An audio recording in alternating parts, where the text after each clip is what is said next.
Is going on, ladies and gentlemen? Welcome to another episode of the All Pro JAFFOs, where we bring you the highly elevated sports talk for the highly elevated sports fan. I am your host, of course, JB. Hey yo. Hey yo. Oops, have it on loop. My bad. And we always know Country K is always going to be fashionably late, but joining us again today to talk all things boxing. You guys already know, Boxing Writers Association of America member and BoxingScene.com writer, Mr. Hans Themistode. What's up, Hans? What's going on, man? How you feeling?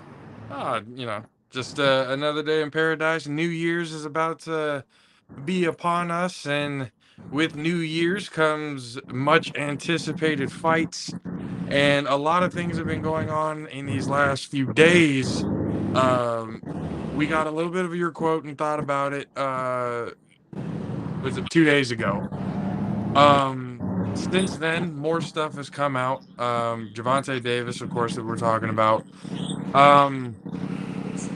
With the new stuff that's come out, and ladies and gentlemen, here, you guys, Country K's here, everybody. A little bit late, but he's here. Konnichiwa, everyone.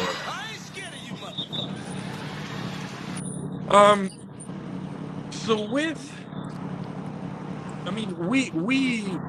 we said your quote on the show, but I don't think it really kind of showed out kind of the passion that you had behind the words, because I can when you were telling me, you can definitely tell, there's some anger in there, so with everything that's come up now, I've seen some of the things on Twitter that you posted and stuff, but as of this point, what the hell is going on for people who haven't been paying attention? To me, it looks like he'll be fighting on January 7th. So that's great news. But yeah, I don't know, man. People are weird, man. people are weird, man. And I don't want to come across like I'm condoning what could have happened or anything like that. I know he doesn't have the best history, but I wasn't there, you weren't there, a lot of people weren't there, and everybody's just so quick to just jump up and judge Gervonta for no damn reason, man. Come on, everybody knows shit happens. People make up stuff all the time. So I just really don't think it's fair that, somebody can come out and say, oh, he did X, Y, and Z, and automatically he's guilty. Nah, give him a chance to, clear his name and prove himself, It's supposed to be innocent until proven guilty, not the other way around, man. Yeah, we talked about, oh, shit. Sorry about that. We had talked about it a little bit, and I had said the same thing to you. We've become that, society now where one clip, automatic judgment, or one news clipping that comes out that doesn't really tell the entire story, and it's automatic, judgment. We had said it on the show on Wednesday that, it's become, there's the court of justice, but there's also the, court of public opinion. And sometimes that's very hard to be swayed, especially when people have a history.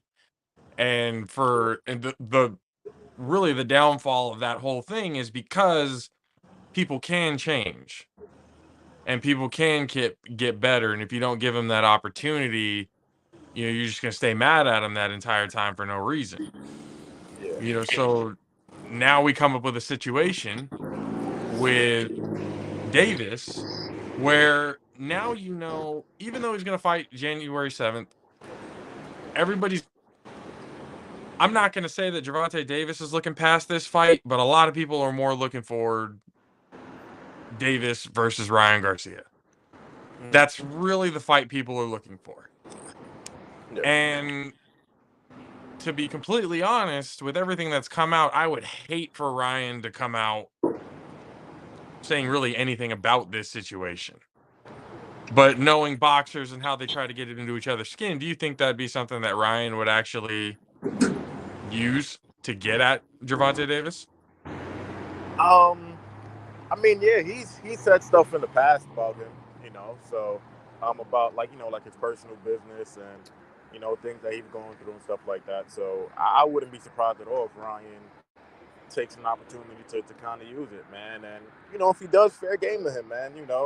Like people are too soft. Like whatever, if he wants to talk shit about Gervonta about anything, cool. At the end of the day, they aren't getting into a debate or like they're not having a basketball match. Like like they about to get into a fight anyway. So doesn't really matter. Say whatever you want, man. Like he gonna get it on anyways. I mean, hopefully all this stuff gets sorted out and people start seeing the truth in the whole thing and just let the man live. But the fight coming out January 7th. I'm sorry, I'm not really looking at this fight with a whole lot of interest. Even though I don't know, I feel like there is that one possibility there that and it's happened before. Fighters looking on and then getting caught by, a fighter that you would least expect. Could that be one of those situations here where Davis kind of put himself into an unnecessary fight, trying to look forward into a Ryan Garcia bout? Nah. Nah. Wait, no, not that big. Nah. I'd love to sit here and say, Hector. I mean, Hector's a fighter. He's a pretty good fighter, but nah, I just don't see any way possible. I don't want to say that. I mean, there's always a way, but I'd be shocked as hell if he beat Shank, man. So, I think he's definitely focused. I think he might be like a little bit overlooking him, but I think he's focused on him, and I think he's ready to rock, man. So, it's kind of different for a guy like Tank. Usually, I'm not gonna say usually, but for like certain guys, when they look past a certain opponent and whatever, sometimes they aren't like the level of Tank. Like Tank knows, like, yo, I take an L right now. Like, yo, a lot of my star power is going out the window. You know what I mean? And in addition to that, it's also like, obviously you're gonna lose the Ryan Garcia fight, and just he's gonna pack the house in Washington, man. Like, there's gonna be a lot of big name fighters on the card. So, yeah, I'm Hold on. 99.9. Wait. We're not just gonna. Did I hear that correctly? Come out. He's obviously going to lose the Ryan Garcia fight. Did I say that? No, I said he's obviously. Well, maybe I like messed my words up, but I said he's obviously not trying to lose to Hector Garcia. Oh, And okay. I'm 99.9% sure he's not gonna lose to Hector Garcia. With all due respect to him, but I mean, I don't even know why you just said it like you're so surprised, man. Like I've said it to everybody that I think Tank is gonna lose to Ryan, man. Like I've said it a million times. I think he is, and it's no disrespect. It's no disrespect to Tank, man. I think he's a great, great, great fighter, man. But I just think Ryan's gonna get him. Is it the style? Is it because I looked at it like I kind of felt that fight was kind of gonna be kind of like Davis's last fight, where they're both kind of sitting there, just knowing that one punch. Him against Rolly, just they're both sitting there, just that one punch can come out of nowhere. That's what I was kind of thinking it was going to turn into, because you got to respect the power of both Garcia and Davis. But when you're talking about styles, are we looking at Ryan Garcia as probably the more polished boxer? Or Uh, what are we looking at here? What puts Ryan Garcia ahead of Davis? I mean, I think he's definitely faster. Even though Tank is a very, very fast guy, but Ryan is faster, longer arms. He's explosive as hell, and Ryan hits you with shit that you're like right in front of him, and you don't even see the shit coming. So, and you're just like, yo, what the hell did I just get hit with? You know what I mean? But if Tank wins the fight, I wouldn't be surprised, man. But For me, I just think that Tank is gonna lose to Ryan Garcia. But hey, maybe he'll prove me wrong. But I'm on the record, man. I'm going with Ryan for sure. Does it go the distance? See that there? See, okay. See, that's where we started. I don't know, man, because it's really really tough saying that Tank is gonna get knocked out by Ryan, because Tank really has like an underrated chin, man. Like that dude is never hurt, and his gas tank is always on F. Like his conditioning is top notch, man. So it's kind of hard for me to say that. So I don't want to say he's gonna. I don't want to say Ryan's gonna win by decision or knockout. But I'm just gonna take Ryan, man, for sure. Okay, okay. Just to be, we'll be safe with it on Sure. that one. Um, other fights that are coming up. Are there anything that kind of stands out to you that might be an underrated fight going into 2023 that not really anybody's looking at? I know Wilder's about to get back into it. I think is Fury Usyk going to be happening anytime soon? Like what are we Um, looking at in 2023? At least in the first couple of months that look like something that can be special. I think a fight that would have been special. And sorry for being outside. I'm just getting some food. So, Oh no, no worries, but no worries, man. but but no, a fight that would have been special was Oscar Valdez versus Navarrete. I thought that would have been like a really really good fight. I've been saying forever that Navarrete would beat Oscar, and before Shakur moved up, I was saying that Navarrete can't beat Shakur, but he'll give Shakur his toughest fight. Like he's a really really awkward guy, really long, and really throws like some of the weirdest shots and angles ever. I don't think he can beat Shakur. 'Cause I don't think anybody can beat Shakur really. Maybe Devin. I don't know. But yeah, that would have been a special fight. Obviously Benavidez versus Caleb Plant. That's gonna be that's gonna be great. Um, I believe Jamal is supposed to be coming back in the first quarter of the new year. Um, I'm not really sure who he's fighting, but I think he could be fighting in Houston, if I'm not mistaken. Um, yeah, it just depends on what he's doing. If he decides to stay at 160, I think the guy that he should fight is Carlos Adames. At some point, I thought that he was like, I used to be really, really high on him before he lost to Patrick Teixeira a few years ago, but he looks really good at 160, and hopefully they can make that fight happen in the future, man. So I mean, we got a lot of things coming up. And the one question I keep asking you, it almost like a broken record.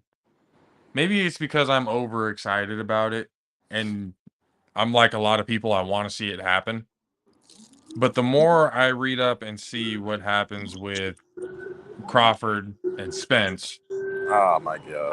I'm not I, I'm starting to think it's not gonna happen for one reason or another. Uh, I'm kind of over it, man. To be honest, I'm kind of over it, man. Like, if y'all gonna fight, then fight, man. Like, enough of all of this talking shit, man. Just fight already, brother. Like, it's just really, really annoying. But you know, hopefully it happens, man. Hopefully it'll happen, man. How much of it is business decision and how much of it is one maybe scared of the other? Come on, man. Nobody's scared of nobody, man. You know that. I'm seeing a whole lot of ducking nowadays. That's why I'm trying to figure this out. I ain't nobody scared of nobody. But actually, when I think about it, the date isn't official, but a really good fight that like I'm really looking forward to, man, is gonna be Stanionis versus Virgil Ortiz, man. Hmm. That's gonna be a crazy fight, man. I'm telling you. Underrated? I don't even know if you could say underrated, man. It's like, because everybody knows what kind of fight that is. Like, that's a fucking fight, man. Like, that's a real fight, man. So It's it's not tough. going the distance. Yeah, no, I don't think so. And as much as I like Stan Jonas, he's really really good, man. But I look at Virgil like Virgil is that next guy coming up, like right there with Boots. He's like that next guy, you know. So then we get to I wanted to talk about Wilder real quick. Hmm. And I don't know how much you've seen, or kept up with him lately. I believe he's got a fight coming up soon. Hmm.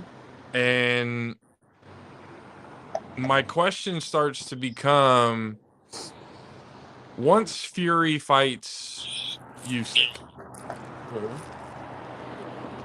let's give Fury the benefit of the doubt that he beats Usyk. Hmm.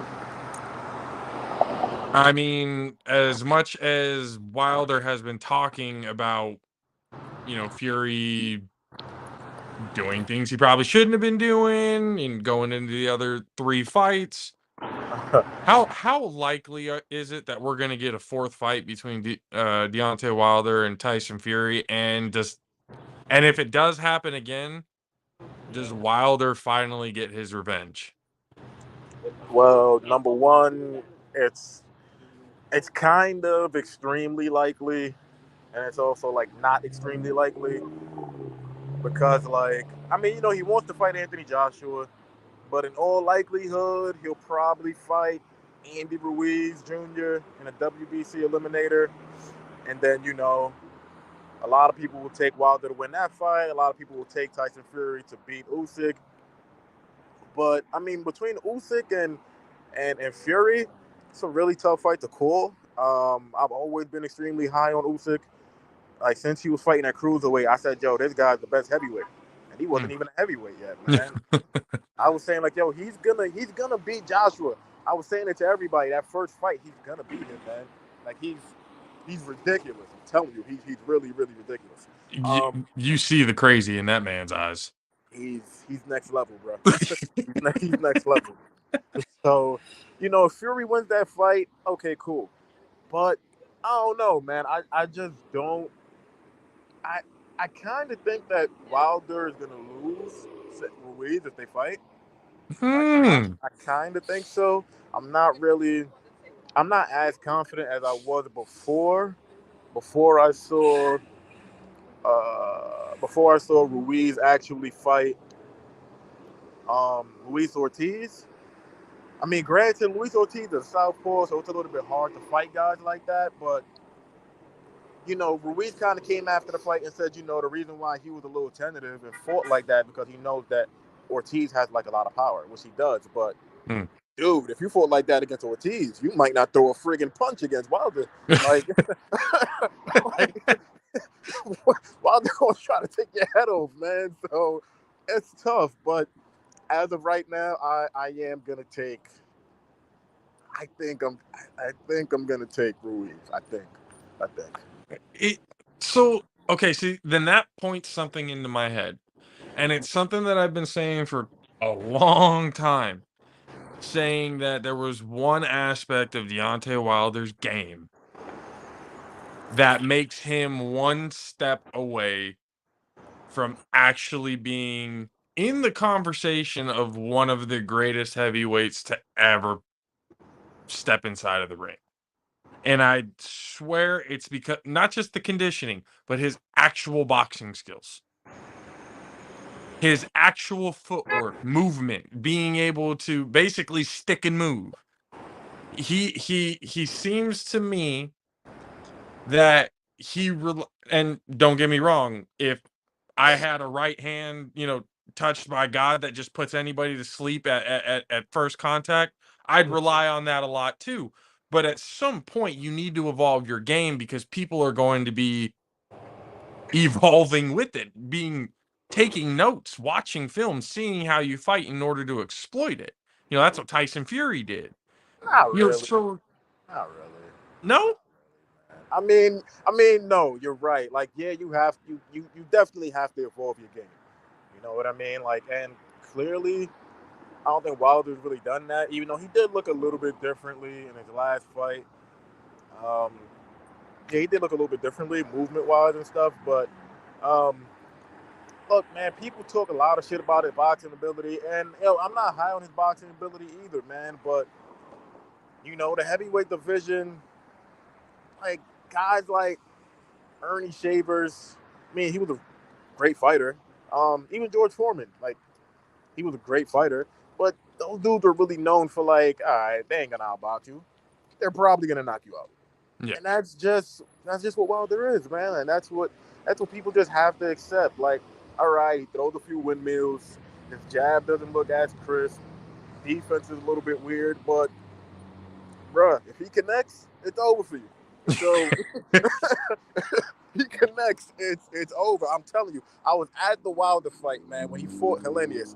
I'm telling you, man, like I literally like looked down at my computer to like check something. I looked up, the crowd is yelling. Like, what happened? And the dude is on the floor. It's crazy, man. Like it's crazy. So Just yeah, Hans looks at just what's up? The hell is going on? I'm telling you, man. So, you know, it's kind of like Tank to a certain degree. Not really, because Tank could really, really, really, really, really box. But if you look down for like 2 seconds, like the fight's gonna be over. Like I plan to be at that Washington card as well, and I'm gonna do my best to make sure I don't turn away because Tank does the same shit, man. It's like don't the only time you should be looking down at your phone or posting anything is in between rounds because you might miss something. Facts. Yeah. Facts. But with Wilder, I had said before because before his fights with Fury, I was looking forward to and this was actually just after Anthony Joshua just beat Klitschko. I was thinking Joshua and Wilder would have been a hell of a pay-per-view to put on, Yeah. having those two guys go at it. But at that time, because again, I was one of those guys that, again, I love Deontay Wilder. I love the power. I love everything about it. But it's just a part of me just puts that, all right, at that time, I think because Joshua is, I guess if you would look at it side by side, a more polished boxer. You would have Obviously, took Joshua. Wilder's right hand is obviously heavier. But I was thinking, Josh, out of anybody before Fury stepped up, I thought Joshua was the best chance to put an L on Deontay Wilder's record. Me too, actually, 100%. I favored Joshua in their fight. Well, if they were to fight, at that time when they were both undefeated, I favored Joshua. At this point, I don't really know because I still think I don't know, man. Because a lot of people kind of saying Joshua's going to knock him out, but I mean Wilder's going to knock out Joshua now. But I'm like, I don't know, man. Like Joshua ain't no chump, man, and Joshua ain't like everybody keep talking about his chin is suspect. Like Joshua could really fight, man, and Joshua he tries his best to adapt to different styles. He looked pretty differently in that second Usyk fight, so I wouldn't sleep on him, man. It's a 50-50 fight to me. Yeah, no, definitely, and I still think Joshua has those moments with me, like he looks really good, and then he just looks flat, and then he looks really good, and then he just looks flat. Like he goes these in between periods where it's just like he's better than that. Yeah. So it's like, why are these like with the first time when he fought Andy Ruiz when he lost? Just I'm looking at him going, you must not have thought Andy Ruiz was any good. You must have been looking past him because he just looked like shit that fight. He didn't really look like he looked. He did kind of look like shit. I ain't gonna lie to you. He did kind of look like shit. He looked better the second fight. I mean, he looked good when he got the knockdown, but it's like I don't know. It's like kind of like some really weird shit, man. Because before a fighter actually gets into a dog fight, like you got to kind of question, like, yo, does he have that dog in him? And I don't think anybody really questioned his dog after he fought Klitschko. Oh, that's what I was about to say. I'm like, when he fought Klitschko, I would have thought all the questions were answered there. Exactly. But then he fought Ruiz, and it was just like, nah, this can't be the same dude. Like, okay, you get knocked down, okay, but like, you don't even look like you want to be there no more, man. So it was weird for sure. It was weird. I don't. I mean, how long ago was how long between fights between Ruiz and Klitschko? How many years was that? Or how like because I don't want to say age played a huge problem into it, but It probably did. And you got to remember, Klitschko went into that fight like I think it was probably about a year, maybe a little less, after he fought Fury. So it's not like, like I probably would have gave. I mean, I still give Joshua a ton of respect for winning that fight, but I mhm, would have gave him like more respect if he had beaten Klitschko before Fury, because at that time, I prime think wow, Klitschko, yeah. I think Klitschko was like undefeated for like almost 10 years or something like that. Yeah. So it Yeah. was fucking crazy. Yeah, until Fury actually stopped in there and shocked the world, Basically, essentially. basically. When Joshua came in and like you said, I don't maybe it's the moment. Maybe the moment of him fighting Klitschko was so big he just rose to the occasion. And he didn't think of Andy Ruiz being that big of a moment. You know, That's a fair point. That's a fair point, man. It's it might be, man, but I don't know. Joshua, I don't know. Sometimes I think that he just like overthinks stuff sometimes, and like sometime after his fights, he like talks a lot, or he'll talk about like stuff that like it's not even what they just asked you, but he's just like talking about like other stuff. You know what I mean? And like now he's kind of like looking for all of these different trainers and stuff like that and whatever. And I thought he was great with Robert Garcia. I would have liked to have seen him just stay with him. But, if that's what he wants to do, hopefully he, picks up some wins and gets back on the big stage, man. Hopefully. yeah, and then with how much longer does this go with Fury? I almost feel like he's getting bored with so I mean, I don't want to say that he's overlooking Usyk. And if he is, he's stupid for that because he's gonna wake up like, yeah, he's big. Yeah, he's the heavyweight champ, but trust me, Usyk is gonna get under his skin like no other fighter that Fury's ever faced. So he better not be looking past him. But at this point, it's like people wanted Joshua Fury, and then Fury lost, and then Joshua lost, and then the fight was going to happen again, but then Fury for some reason wasn't going to be it. It's just I feel like he's getting bored with it now. Yeah, I could kind of see that as well. And the thing about like heavyweights, like a guy like Fury who's so dominant, he kind of has like a peculiar um attitude and demeanor where it's just like at the drop of a hat he could like quote unquote retire, but is he really gonna retire? But Mm. the only I mean, look, man, Usyk might beat him. That's a 51-49 type fight. Usyk Ooh. Usyk might beat him. If Usyk doesn't beat him, the next person that a lot of people are gonna say is like a year and a half, 2 years from now is Jared Anderson. I don't think he's gonna be ready yet. I don't think he beats Fury. Like, no. And I think he's really, really, really good. But Fury, brother, nah, not I, Fury. that the dude's a load 6'9", pushing 300 pounds. Just that's a lot to have leaning on you at all times and just throwing bombs at the same time like that. It, The the one guy in Joe Joyce, he's the one guy. Obviously Usyk as well, but Joe Joyce, man, like he done made me eat my words so many times, man, that at this point I'm about to get his name tattooed on me because this guy done proved me wrong so many times, man, and he just keeps moving forward. He's big and he's really strong and he punches really hard. And the way Fury fights now, that's how he fights. Like he just kind of wants to come forward and meet you in the middle. And Joe Joyce is down for that.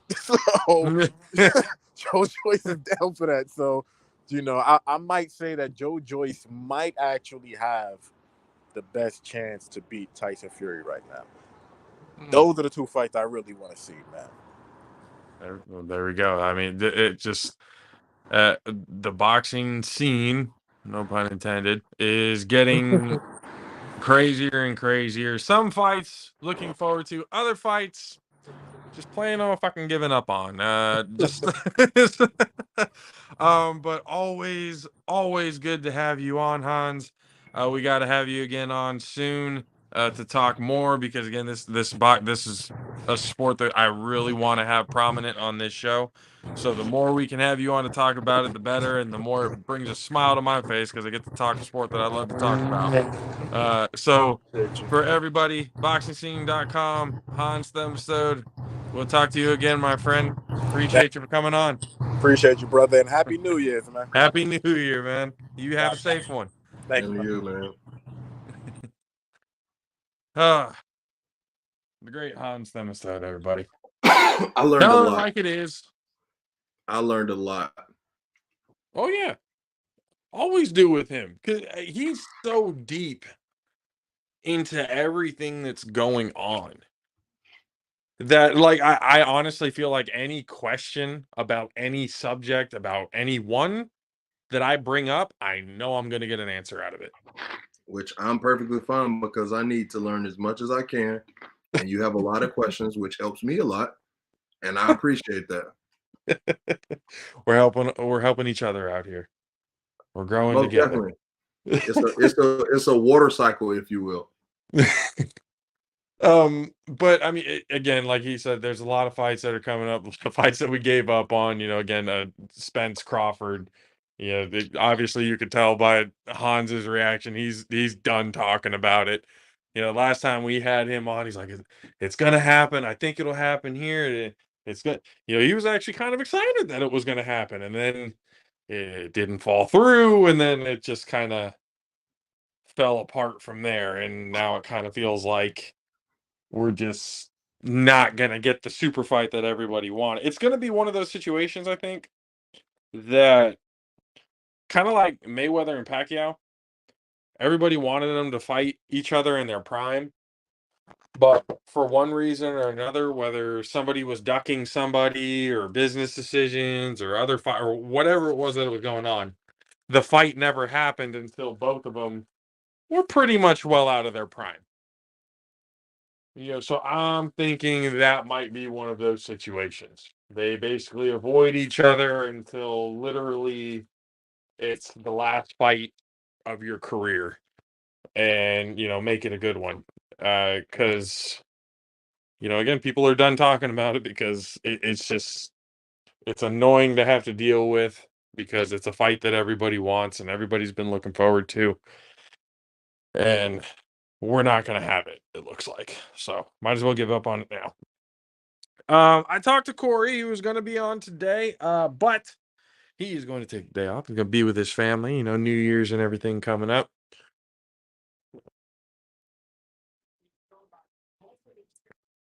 So we're going to have to talk a little bit of college football, because the college football playoff starts this weekend. We got Ohio State versus Georgia.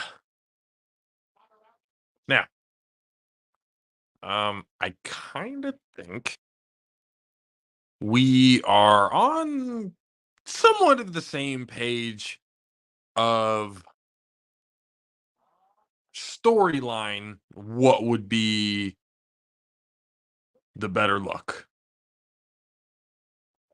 But is it realistic that Georgia loses to Ohio State?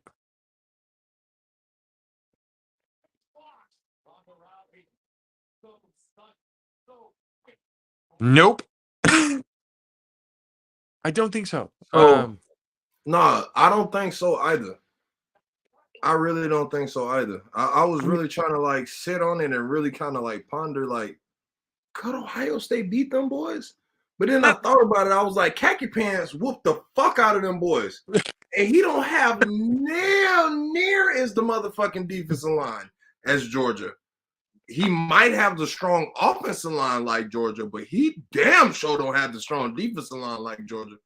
So if you think you finna do any of that motherfucking goddamn passing game, You gonna have Marvin Harrison Jr. over there mad than the motherfucker. Yeah, I mean, because obviously everybody wants the fairy tale story. Everybody wants the whole. Oh, wouldn't this be an awesome, bit to put on fucking Sports Illustrated? Wouldn't this be a great fucking title line to have? But realistically, you got to look at it for what it is. And Georgia is they're a team not to be trifled with. They are a team that how do I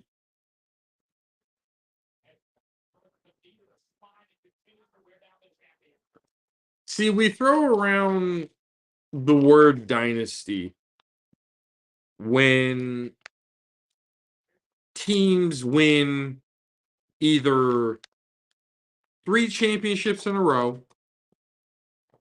or 3 championships in 4 years, right? But common thread, the number is 3 championships. Now, Georgia's got 1. As much as storylines are awesome, they look like they're about to get number 2. But when you talk about college football, could we consider something like this a dynasty? Could we consider this Georgia team a dynasty? So, gotta ask a question with a question to be able to answer this question. Do you consider Alabama or Clemson a dynasty? I consider Alabama a dynasty, yes, because they have won consistently for a very long time. But Clemson, sometimes no? back to back, sometimes they did the 3 and 4 years, and they just kept going. So Alabama, yes, I would consider a dynasty. Clemson, I would not. Well, so that makes it easy then. That makes it easy. If you say Clemson, no, then Georgia fucked Now that I think about it, give me a second. Hold on. Clemson won a national title with Deshaun Watson and Trevor Lawrence. Which they're like 2-3 years apart. Right. Actually, no. Trevor's a second-year player, and Deshaun is what? When Trevor Lawrence won the national title against Alabama, he was a true freshman. That's what I'm saying. He came out junior, right? Yeah, he came out his junior year. So he had to. He wasn't a redshirt, so yeah. Like I was saying, Deshaun wasn't year 6, 7, 8. He got his second contract. Yeah, he got his second contract. You kind of got to use his career to gauge it because he was the quarterback before Trevor. The one that was the quarterback before Trevor, and right after he left, Trevor stepped up. Huh. Would I consider Clemson a dynasty? And then there was contenders. There was contenders after Trevor left. And they've been shit since. Like the very first year after Trevor left, right? See, that's what runs me into the problem. To be in my opinion, if you want to be considered a dynasty, you need to be consistently good. You can't just fall off. You can't just be shit after 2 of the best players, arguably, to play in college football in the last 10 years went through your school. That's the only reason why you won. And then every year since then, you haven't done a goddamn thing. I wouldn't consider that a dynasty. If anything, I would more consider that kind of a flash in the pan era. Right. But here's my question. A major shift in the landscape doesn't matter. So NIL deals don't add to that fucking bullshit. Oh no, I think it. Well, see, like that should give consideration of why they fell off. Yeah, but those didn't happen in that era. When Clemson when Clemson won their national title with Watson and with Trevor Lawrence, the NIL hadn't been a thing just yet. It was just after that it became a thing. Here's my point. Trevor's Matter a of fact, I think it second-year became a player. thing just after Trevor Lawrence left. Can you imagine how much money he would have made in NIL in college? You're proving my point. Trevor is a second-year player in the NFL. NIL's been going on for 2 years. Yep. Clemson has fell off for like a year. They were shit this year. Last year, they were contenders. Losing players to transfer portal and all kind of shit. A lot of things like influx the landscape of everything. So then now, when you're talking about let's just call it the NIL era, I think to be considered a dynasty, you still need to have, even with the transfer portal, you still need to have consistent winning, seasons, national titles, competing in the playoff every single year. Because now with the transfer portal, there's almost no excuse because you can basically attract all of the best players in college football. If you're doing well, you will attract all the best players in college football. So to be honest, I think it should be 3 now. I think people are getting, not saying you, but I'm saying what you hear from people that speak on things like this. People are getting dynasty confused with household name. And the fact of, like, honestly, like I said, I was only comparing those two schools because that's why I asked you a question. You know what I'm saying? Because I knew that Clemson was a team that was more comparable to fucking Georgia currently. You get what I'm saying? Versus Alabama. Right. Alabama's a definite dynasty. I think both of those schools are household names because Georgia is a historic school. You had Herschel Walker. They had good programs back in the fucking goddamn 90s. Yeah, I don't really know much of Georgia players. Let's remember Herschel Walker more for his football rather than his politics. Yeah, no, he wasn't a politician in college. Fuck no. That's all I'm talking about is football. Fuck no. I'm talking about him in football. Him in college, he was a fucking dog. Right? Yep. No pun intended. Or pun intended. Pick one. But I'm just saying, like. Either one works. Yeah. So I don't really know Georgia's players like that, but I do remember seeing a lot of Georgia shit growing up. Like in Florida. Then here's my question. Is the term dynasty, are the qualifications for it different in college than they are the pros? Being, like you just said, it's more about the name of the school and the legacy of the school rather than. No, I just think everything is shifted in the as a whole. Just simply because like people fucking goddamn overinflux popularity and fucking goddamn success. Right? Like, not saying that the Niners are a bad team. They're not. They got a good interior defense. Right? They have a great interior defense, right? Y'all won, what, 11 games? Well, I was going to save this for when we talk to NFL, but since you brought it up, because I've been thinking about this. I think you've been slandering the 49ers defense. Why? And I say this why. You have been very upfront. The 49ers defensive line is very good. You've given some credit to the linebacking core. Now, here is where, you know what, I'll actually throw my name into the hat as kind of slandering the defense as well. And I say that because the DBs are a lot better than we've been saying. No, they're not. We've got a Pro Bowl safety. What the fuck does that mean when you have And we got a leading Pro Bowl sack corner. guy on the fucking front line. Shadarius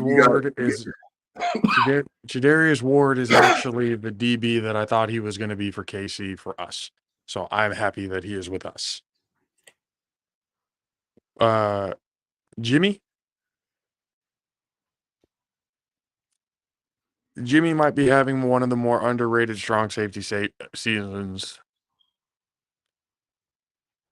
because he's not wowing you on the stats, but the plays that he's making at the right times is loud. And I think Emmanuel Mosley, even though he's still young and he has had Super Bowl experience, he's starting to come into his own. And this DB squad, as young as they are, they're not the reason why they're not the reason why the 49ers defense is the number one defense. But they might be in the next 2 to 3 years. We might be looking at a DB core. We might be looking at a DB core here that rivals the Legion of Boom.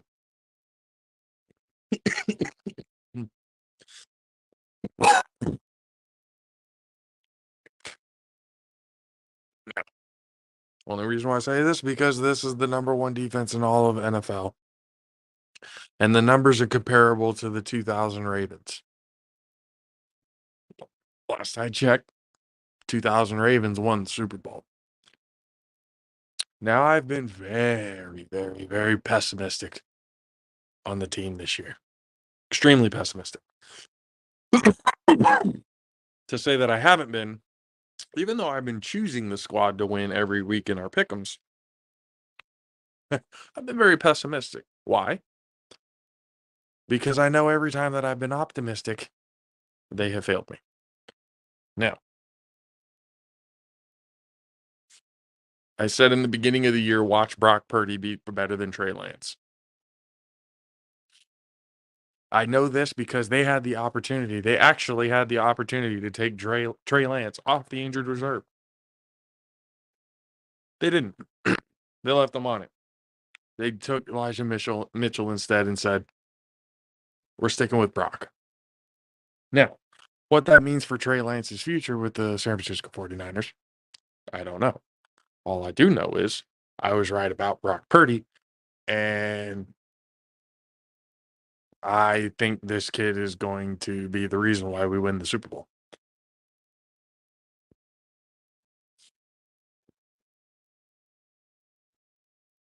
And finally takes the proverbial monkey off the back of who you know as B. Rabbit, Kyle Shanahan, finally legitimizes himself as a coach in the NFL. You have the floor, sir.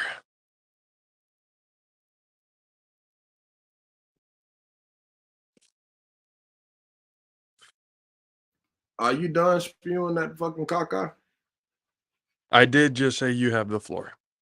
I know. I was making sure. I wanted to verify. I wanted to give it a second. You know how you look both ways before you cross the street?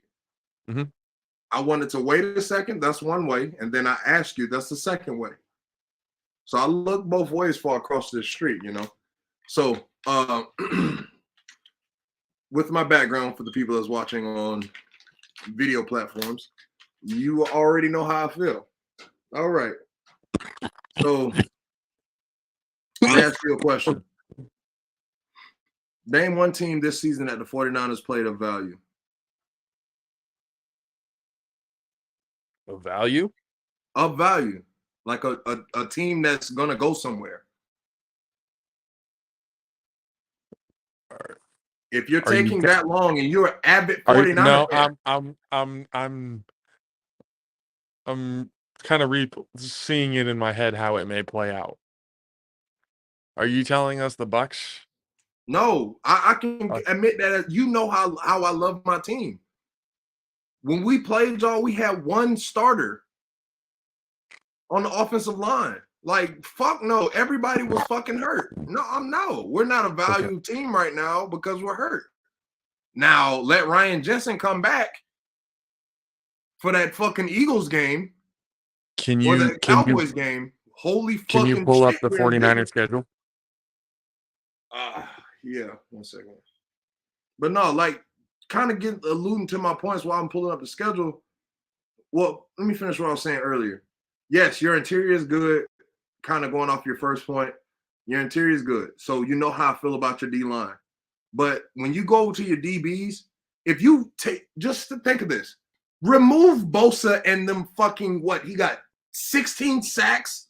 Remove him for, I was off by a second and a half. That's fucking tight because I really didn't know how many he had. All right, so so fucking yeah, remove them 17 and a half sacks off the whole year. Do you think those DBs have the performance they have? No. Greenlaw, that linebacker, he might have a good season. Fred Warner, he's been consistently having good seasons for y'all. But them DBs, absolutely fucking not. They're not having a good year like that without Bosa. So I'm not going for that shit. Talking about the fucking... If the DBs weren't good, how the hell is Hufanga a Pro Bowler? Because, all right, so if you go to Ufanga's fucking picks, most of those motherfuckers, the quarterback's under duress by number 95, 97. Who was the Florida boy number? A Florida boy number? No, Bosa. Bosa's from Florida. What's the Florida boy's number? 97. 97. If 97 is not in that video, out of every one of Ufanga's picks, I'll do a push-up. But most of the time, literally most of the time, Bosa's making that quarterback under duress. And motherfuckers Ufanga's picking the ball. I'll have to look him up because you might have to be doing some push-ups. I might have to do 3. I might have to do 3 because Ufanga ain't got that many over double digits. So it's not like 5. Actually, no, I think he's got 6. See what I'm saying? And I gave him 10. No, he wouldn't have 10. We'd be talking like records here if it was close to 10. Holy shit. I don't know how many picks Buddy has, but all I'm saying is for the simple fact of, yeah, like, all right, so just briefly looking at your schedule right now, the only team y'all really play to value is the Chiefs. We lost to them, did we not? Yeah, the Dolphins, already know with the whole Tua situation. I guess at the time they were good and it was something to talk about because of McDaniels. But, I mean, yeah. Even at that time, no boys wasn't top of the fucking AFC. You see what I'm saying? Or top of their division. So I'm not really looking at them as like anything other than the 5 seed. So, because the Bills are going to win the division. Yeah. So realistically, the Chiefs. Yeah, that's pretty much it, bro. I'm looking at your whole schedule. You beat the Vikings early by 10. I mean, you won, but everybody know the Vikings is a suspect. Remove Jefferson. Them boys is the last team in the NFC.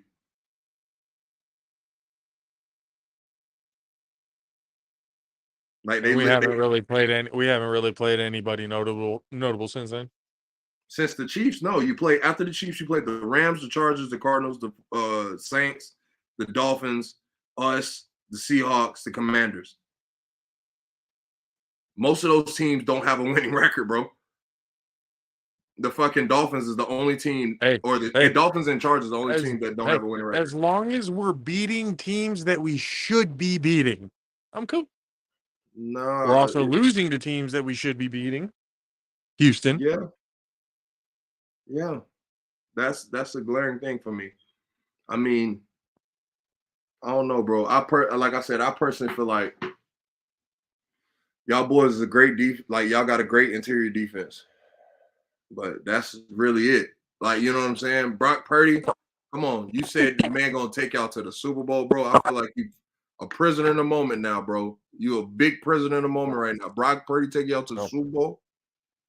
Yep. I mean, y'all firstly said it was a system, so no matter who the quarterback was, y'all was supposed to be doing That's this. exactly why I'm saying Brock Purdy's going to win the Super Bowl with us, because the system's good enough to where he's going to be able to do That's it why as I the starting completely quarterback. fucking disagree. Because the system is, y'all are fucking good right now, right? Regular season shit. Oh my God. He the 49ers executes the are system better than Jimmy G and Trey Lance. Until he gets y'all to the Super Bowl, that's bullshit. Until he gets y'all to the Super Bowl, Jimmy G is the best person y'all have running y'all system, because he got y'all to put Brock Purdy's. They already put Brock Purdy's jersey in the Hall of Fame. In the 49ers shit? Yeah. You know why? Because y'all are fucking prisoners of the moment. No, because he's the only quarterback in his first 3 starts to go undefeated. Oh my God, that's bullshit, bro. 3 games. So if that's the case, fucking put Cooper Kupp shit in the fucking Hall of Fame too, right? Probably is. We should probably look at that. Man, they have people's jerseys in there for some sort of reason. I mean, Jacoby Brissett need the same thing. Jimmy G need the same thing. Like, come on, man. Shit. They gave Nick Foles a statue. He won the Super Bowl. He won the Super Bowl. That makes more sense than everything else you've said. Like, damn, you won 1 Super Bowl and you get a statue?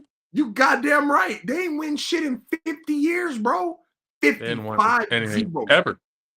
That's 5-0, dude. 5-0. Like, yeah, man. Like, that makes sense. That makes sense. But as far as like the Brock Purdy shit, oh my God. Like, come on, y'all prisoners of the moment right now. And this shit right here just seems like haterism from the organization. What like if it happens, though? It's like they're trying to overboost fucking Purdy in spite of Jimmy G. And I feel like this haterism that's in the air that I'm feeling is gonna motherfucking be demise. That bad juju air, man. That bad juju in the air. That shit, that's what it looks like, and that's what it feels like.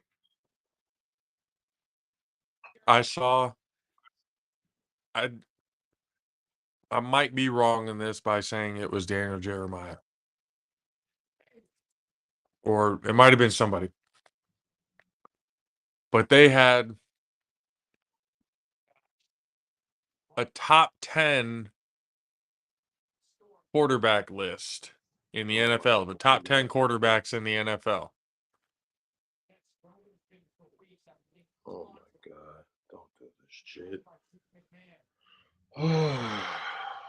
So what has he done? Guess what he did?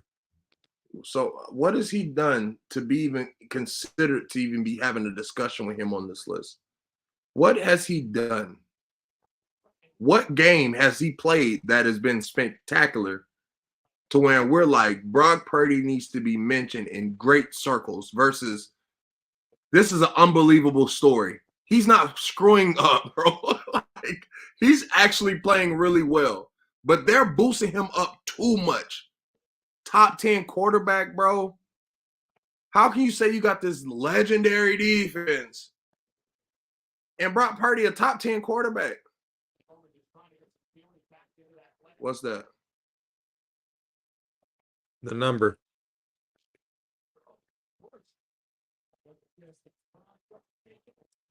Regardless, it's like they gave him the number. They gave him the number 6. He's the number 6 quarterback in the NFL. That's complete bullshit, man. Hey, I'm gonna have to agree with you.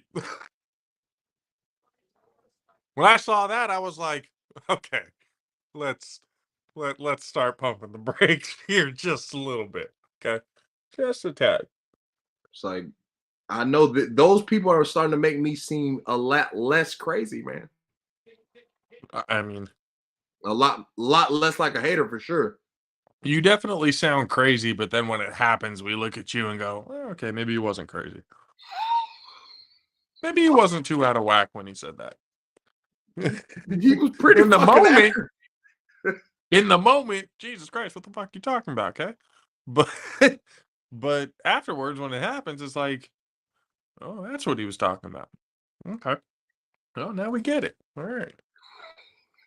Had to wait a little bit, let it fucking sizzle right there, and there it goes. Man, look, I think in movie, I visualize shit in movie form. That shit is in motherfucking goddamn fucking 8K cinematic motherfucking barred up. Like, I'm telling you, that's how I see that shit. And I'm like a lot of this shit, just like I'm telling you with the whole 49er shit. Y'all didn't play the Eagles this year with that tough ass fucking goddamn defensive line. We're gonna play them in the NFC Championship. See, here's the problem. What I'm saying with you, because you're not. Like, here's how that's gonna go. I mean, before I get to that, I'm just saying a team like the Eagles would destroy y'all because y'all starting running back is fragile. He get hit by fucking goddamn the Ndamukong Suh a few times. He's not gonna be running the same. Hold on. I said we were going to be playing him in the NFC Championship game. I didn't say anything about winning. No, I don't think y'all are gonna play them just for the simple fact of I don't think they're gonna make it. I don't know how y'all gonna do when y'all enter the NFC bracket, but I know for certain the Cowboys is out of there first round. That's gone. The Bucks beating them for sure. You might as well just go and get them the fuck out of there. Get him out. Just go and get them out of there. We playing the Eagles second round, and here's pretty much how the Bucks is gonna beat them. Right? It's not like we have our same strong D line. Nobody's walking through the fucking door right now for defensive fucking line. That's gonna make an impact. Nobody, right? Here's what I hope happens. I hope that the Bucks get Ryan Jensen back for the Cowboys game. Yeah. Which takes the center out of the game. Remove him out of the game. And if Donovan Smith is too hurt, put the center at left tackle. Because this same center was a tackle at Notre Dame. A pass-heavy fucking school. He's a converted center. He knows how to play tackle. That's first. Secondly, Jalen Hurts better play out of his fucking mind when he plays against the Bucks. For the simple fact, Tampa plays well against physical receivers. They get their yards. We play well. Like we end up like pulling out victory, i.e. DK Metcalf, you know what I mean? Like, i.e. like we used to have to play Julio Jones all the time. Granted, Julio Jones with this regime or defense or players that's in the Bucks now, but you get my point.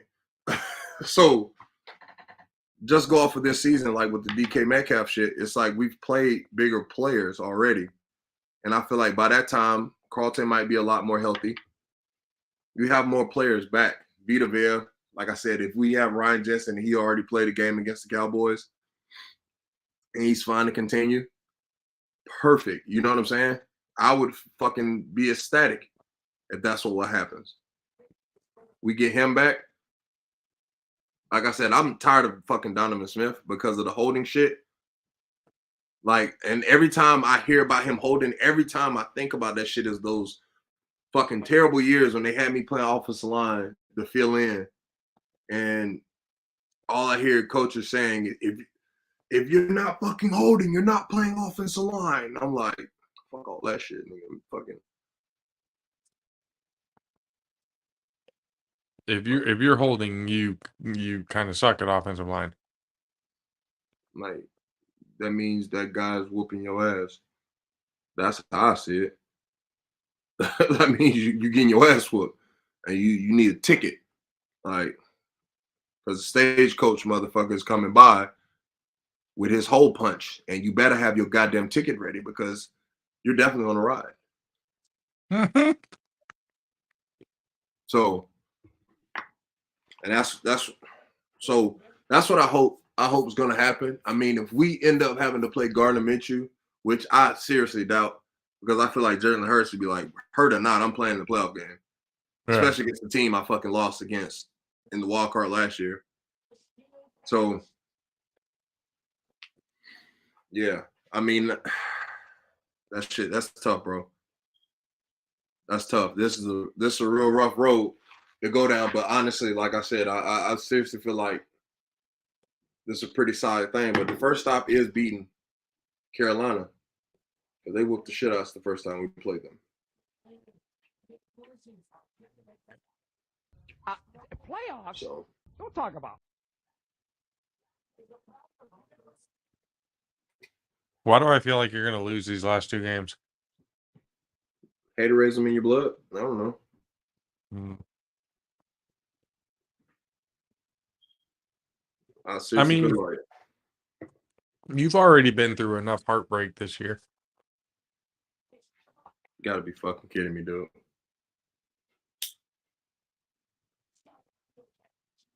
I mean, constantly losing the backup quarterbacks. I knew you were gonna bring that shit up. That's why I said that. I knew you were gonna bring that shit up. Like, that is not fucking real, man. Like, that's just a bullshit statistic. Not nail person on that goddamn defense is a backup. like not nail. Like Nick Bosa was not fucking taking the game off when he played the damn Buccaneers. I could tell you that much. He didn't take the night off. You're saying from the literal sense. I'm saying from a literal sense as well. Neither one of these boys took the night off. So, don't matter what Brock Purdy did. You get what I'm saying? It's like the field positions we put y'all in, put y'all in by having bad possessions, things like that. It's like, bro, like, Brock Purdy literally could have just handed that bitch off to fucking Debo and fucking McCaffrey and fucking Eli Mitchell, and y'all would have won the goddamn game. Y'all could have just won the ball running the ball. But it really didn't matter what y'all did in that game. We were so beaten and battered, and we still beaten and battered right now. That's why I think you're going to lose the last two games. And that's the reason why I don't believe that, for the simple fact of, look who we're playing the last two games. Our last game of the season is against a rookie. The game before that is against Sam Darnold.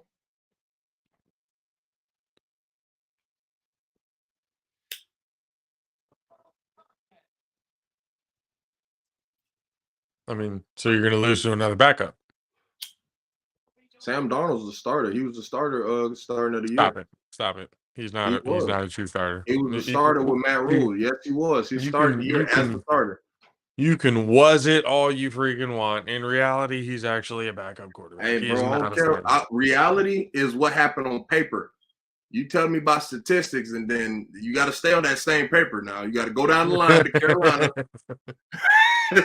He's a backup. He's a natural backup quarterback. Hey, look, man. We're not talking about ability. We talking about what the goddamn paper say, sir. And when you scroll down to Carolina and it says starter preseason week 1, Samuel Darnold. That's just because they didn't have anybody else. They had other people. Who? They had Big Bait. They had PJ Walker. You probably would have won more games with PJ Walker. Shit, you see what Big Bait doing in fucking LA. I tried to tell y'all, with a good coach, Bait was going to be straight. I told y'all, with a good coach, Bait was going to be his shit, man. He was going to be straight. I tried to tell you. Man. Put up 51 them things. 51 Big Bait on motherfucking Christmas. Merry motherfucking Christmas. He came in like Pinky. Big Bait came in like Pinky from Friday After Next. Merry Christmas. You don't want to laugh at that shit. Oh, don't be like that. If I had a rock, I'll bust your head, bitch. Oh, the fact that you holding in very good right now, I might add, because you know that shit was funny. If any other quarterback put that same point scale up on Christmas Day, you would have cried at that joke. But the fact that he went to Oklahoma and his name is Baker. Make you rest in shit. Make you rest in shit. Your soul won't let you enjoy life at a higher vibration. It won't let you.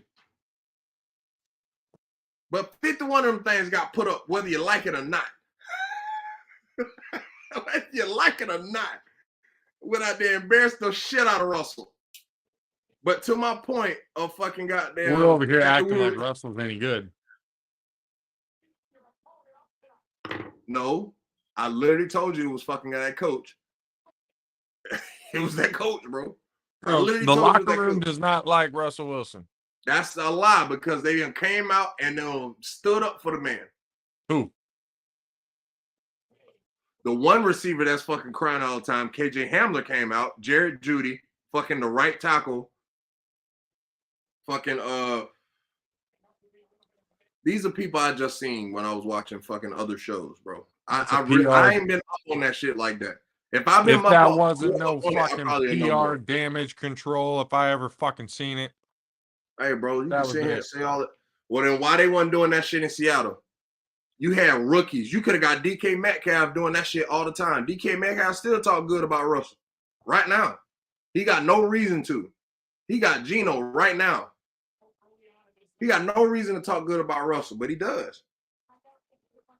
So, I mean, shit. So everybody ain't gonna like you, man. That's just the way of the world, man. Everybody ain't gonna like you. He's more focused on being famous than he is playing football.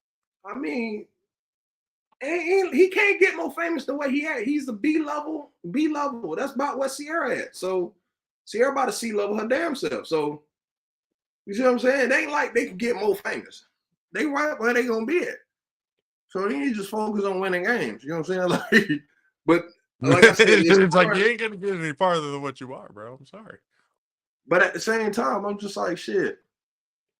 I seriously feel like it was that coach, bro. They really, like, I'm telling you, people continue to avoid the very logical question. If you gonna fucking sit here and say that all of these people are who you say they are, like Aaron Rodgers or these people, they're so talented, not you, but I'm saying the universal you. If you're gonna say all of this about these people are so talented, and then you give the people that are associated with them a fucking opportunity, and then they go to shit. Don't sit here and try to fucking blame the person that you got the talent. Don't blame the talent because the person that you brought in that was supposed to be with a higher caliber talent can't fucking get this show together. Like that's what I'm going off of. Who's better, Aaron Rodgers or Russell Wilson? Obviously Aaron Rodgers. So if Aaron Rodgers is better and this motherfucker was Aaron Rodgers' quarterback coach and he can't go with a quarterback and get this shit together with a quarterback from a lower tier, then this motherfucker wasn't doing shit with Aaron.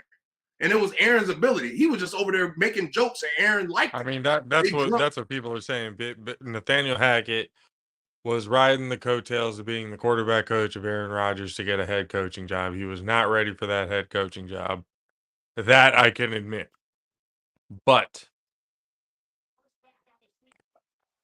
it's really no. I don't know, man. I tend to look at it when a quarterback loses the room. Not a whole lot of good things happen. Let me ask you this. Prime example. It's a guy you don't like, so I know you're gonna answer honestly. You're gonna answer every one of these questions honestly because you hate this motherfucker, right? Okay. Back to Baker. When he was back in Cleveland, right? He was back in Cleveland prior to fucking Odell Sr. fucking goddamn putting that expose out on him, right? Did Baker ever score 50 points in a game as a quarterback, as a starting quarterback in the league prior to Christmas? No. He never scored 50 points. No. He was with Kevin Stefanski, supposed to be a good-ass fucking coach and all of this shit. Right. My point is fucking exactly. Freddie Kitchens, Hugh Jackson, all of these other fucking coaches that Baker had, he was never able to score 50 fucking points in a game. This man Baker scored 50 points in a fucking game with the LA Rams without Cooper Kupp, without motherfucking goddamn all of their top guys. And Tyler Higbee was the leading fucking receiver and fucking touchdown scorer of that game.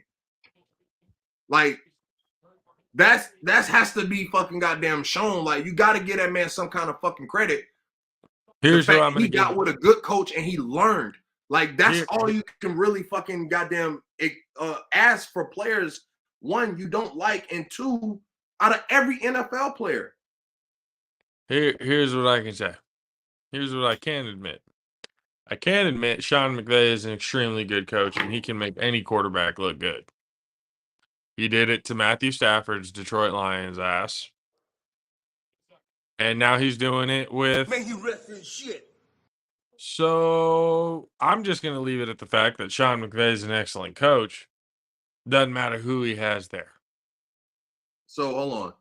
So you mean to tell me Jared Goff hasn't fucking benefited with being with Sean McVay since he got drafted? I think he had to, that was the first coach he got to learn from. So now that he goes to another team, he can take that knowledge to that team. But isn't that the same thing with damn near every fucking quarterback though? Or every NFL player you're supposed to learn as you go? That's yet to be seen with Matthew Stafford. This year he sucked. Then he got hurt again. Well, Matthew Stafford, I told you what the fuck that was. Baker's had a couple of good games in a row. But he won a playoff game in a very bad situation. One playoff game against a very choke bad hazard of a Steelers team. And a very bad. It's still Mike Tomlin. Mike Tomlin's a fucking defensive genius, bro. That's fine. In a very bad situation. Still suck. The team that Mike Tomlin is not suiting up and calling the fucking plays on the field. No, he's not calling on the field, but he's still a very good coach. I get that he's a good coach, but nobody was saving the Steelers from the destructive fallout that was that season for them. Everybody knows that season for them. They started off 11-0, absolutely shafted. They let the fucking Browns into the playoffs thinking that it was going to be an easy win to move on, and they came in and whooped their ass in the first round. Nah, hold on. You forgot something. Baker Drake them boys. He back-to-back them boys. He beat their ass and then at the end of the regular season and then beat their ass again in playoffs. That is fuck, like, bro, some of these shits, that is a division rival, bro. And then he played Kansas City and showed his ass. And now this year, he's had a couple of good regular season games that really don't fucking mean anything for this team. They haven't played anybody good for it to really be like, yeah, that's impressive anyway. Bro, he has done things that have been impressive. Putting up 50 against fucking Broncos, yeah, so what? They fucking suck. What else? No, the team sucks. That defense is still fucking top 10. Yeah, bro. the defense. That defense is still top 10. Don't do that, dog. They still top 10 in talent. That defense is suspect. That defense is top 10 in talent for sure. That Broncos defense is top 20 at best. In talent? Yes. All right. All around. They got rid of Chubb. They got rid of fucking Miller. They got rid of basically their entire defensive line. The linebacker. Who name me their linebackers? Can't do that. Thank you. Now, so, like, what is it about the Denver Broncos defense that's supposed to make me believe that they're even worth the shit? Hey, look, I'm going to just say this. When Chubb and Vaughn was there, I would have only been able to name them two. Right now, the only person I could name is Patrick Surtain Jr. Like, that's pretty much it. That's it. Like, that's it. But that's what Maybe I'm saying. It's like, I really don't know much about Justin Simmons like that. Other than they played well defensively, what I've been hearing about their defense and what they were projected to be. Yeah. And then Justin Simmons is also like, people will say Justin Simmons number 31. Yeah, the one that got fucking absolutely obliterated by that pulling guard on that screenplay. That guy. Ooh, Jesus. Yeah, okay. Yeah, he's really done a whole lot. Bro, that happens to everybody. I got smacked like that before. I You understand get it happens to fall in that everybody, but trap, he you was get completely. popped. That's kind of what happens.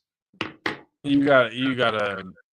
There's a way to beat that, and he didn't do it. He got blasted Well, it happens to everybody. Von Miller just admitted that the at some point in 49ers time. pancaked him. Yes, Von Miller admitted that the 49ers hey, pancaked him for the you got to first time give in his credit to career. that guard. That guard made a hell of a play. That guard just got rid of his first man, just threw his ass to the ground real quick, and went and found poor unsuspecting Justin Simmons, thinking he's about to make a tackle on Jerick McKinnon, and all of a sudden he sees this fucking behemoth of a man coming at him at full speed. Just fucking eats him for breakfast. I mean, like I said, it's a Pancaked good his hit. ass, destroyed It's a him. good hit. Like that happens all the time to the best players. Like that's not like that's something. Oh, your game, your ass, because you got fucking pop on a fucking pulling guard. Nah, that happens to everybody, bro. Your You ass think you got a free popped by shot? a You bullet. don't. You got fucking pop. What? Like, Hey, that I bet happens to everybody, offensive linemen would love that criteria. Your ass if you get popped by a pulling guard. bro. That's what happens. I mean, it does, bro. It happens all the time to different players, bro. It does. But I mean, I necessarily can't say that. I mean, I don't know that much about the Broncos, so I probably shouldn't repeat what I hear because I just fell into that right I now. was about to say butt cheeks, bro. Butt cheeks. Don't I don't really worry don't about it. know There's a much reason. There's a reason about why the they suck. Broncos. Like Honestly, like I said, Russell Wilson has been playing shit, but their defense has not been helping. yeah, So but it's like, again, that's coaching. Like if the coach is inept, like you can't expect the system to work.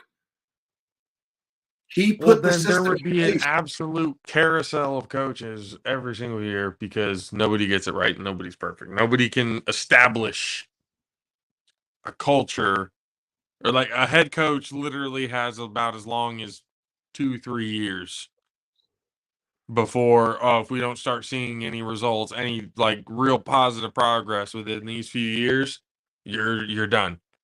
We're Well, moving on to the next one. they invest. That's an investment.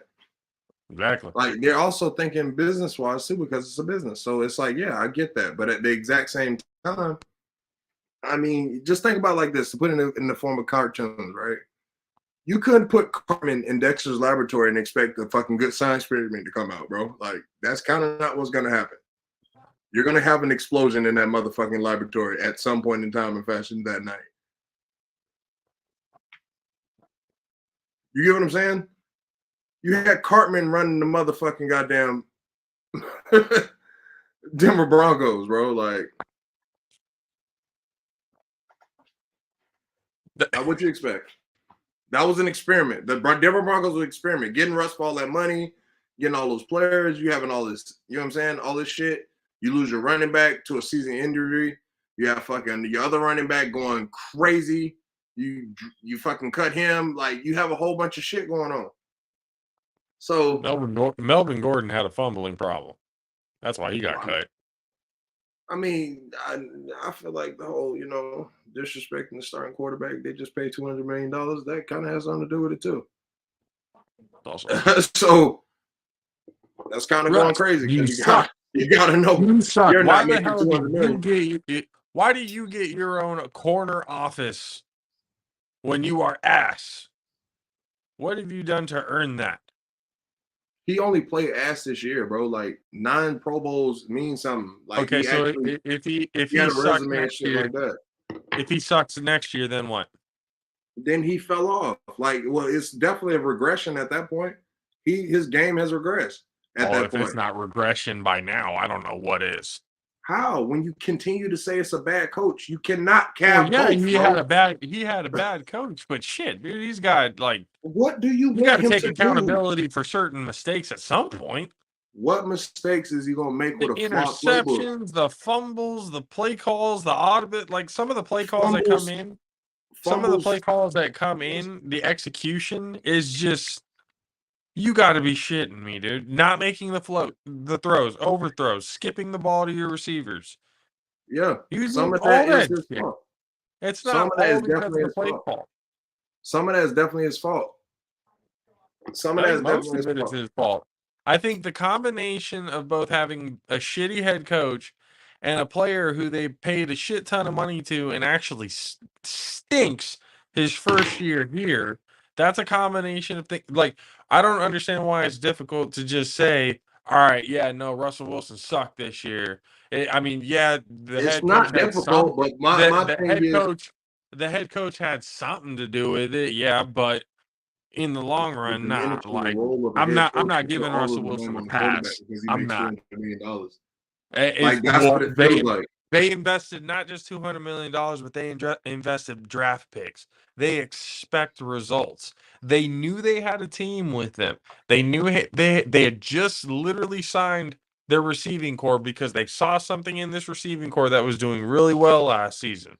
I get They all of signed this, all but three of you them. They continue. got Russell So Wilson in how? there What was because their they were record supposed thinking, to you know be what? this year with this bad head coach? I Let's mean, they get to the again, nitty gritty. they're over here thinking that Nathaniel Hackett, because of his relationship with Aaron Rodgers, that's why he was going to be a good head coach. He showed his ass. Russell Wilson, they were thinking, oh man, this guy's going to show up and actually do great things for the offense.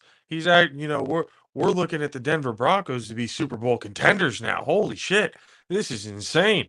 They gave up, you know, 3 years worth of draft picks and then $200 million. This is going to be an insane, electric, Broncos offense. Showed his ass. Sucks.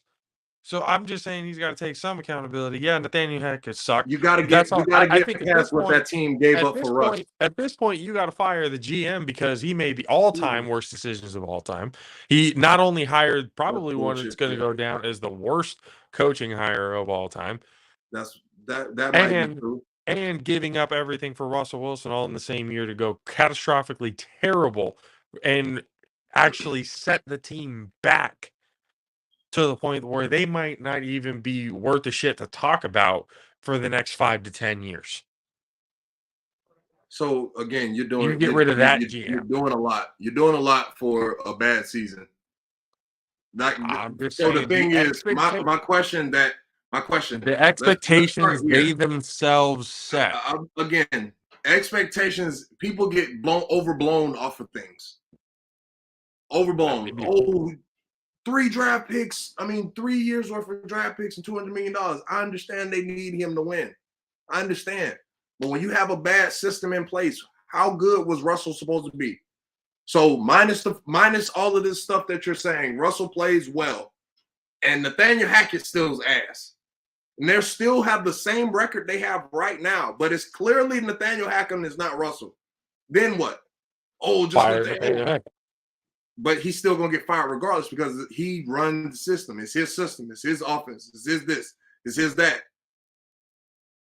It's like, I'm not saying that Russell's not playing bad, so let's not get it wrong. I'm not excusing that. He's played bad, but at the same time, if the guy that's fucking giving you the game plan, you're watching film with this guy, he's telling you the philosophies of the offense, he's telling you all of this shit of what you're supposed to be doing. Granted, your decision-making, missing reads, missing receivers, underthrowing balls, that is all on Russell. Granted.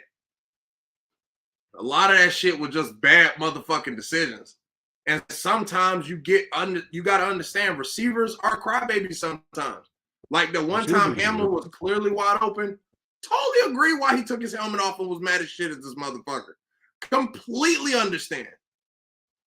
But at the exact same time, personally, a lot of that shit got to go on Buddy because it's his system. Because it's been so many fucking times. I'm just continuing talking because he jumped out, but now he's back. So yeah, like I was saying through when you were gone, it's been all right. So let me just rewind a little bit. Based off of the situation that Russell was in, it's like, yeah, he has to take the blame for the fact of missing reads, skipping the ball, like you were saying. Like when you're on the field and you're actually executing shit, yes. If you got wide open guys, you got to throw it to the wide open guy. Granted, the play is shit. I get that. But again, the play was shit. Like a lot of this shit, the play was shit. A lot of this shit they had in place was not being able to help them to win. So here's the problem I'm having. You have too many situations where you have guys that had bad years, and everybody like, oh, they fucking suck. Get a new coach and they play well. Like, i.e., Jalen motherfucking Hurts. They're the number 1 team in the NFL right now. Like, that wasn't a good situation with Dougie P and them. He gets Stefanski. I mean, not Stefanski. What's my boy name? Nick Soriano, some shit like that. Some Italian ass last name. Soriani? Whatever his Italian ass last name is. His name is Nicholas, though. You know what I'm saying? That guy. So what he get him, you get a guy that understands how Jalen plays, that's young, that's willing to take chances, that's willing to do shit, that's willing to mix shit up.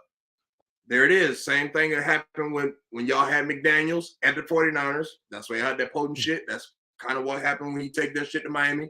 Look how well they played. They putting Buddy in fucking danger of his life. But regardless of all of that, you see what I'm saying? Same thing with y'all now.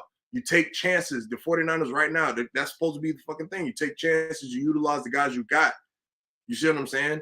A lot of that shit was him trying to stuff a square peg into a round hole. Because most of that shit was fucking conducive for Aaron Rodgers.